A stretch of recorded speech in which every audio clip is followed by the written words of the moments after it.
experience before ko dito sa business. So, I'm with Jen Yunson. Before lifestyle, before ko nag-business, akong business is online seller ko for 8 years, mo 10 years na ron. So, isip usa ka negosyante, kung gihan kay ta, sige na kagpangwarta.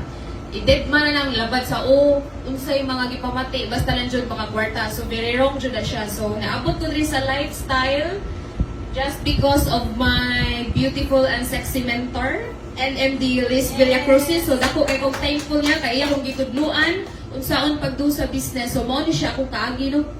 Stage 4 cancer, way back pandemic, talawan ko magpa-check up.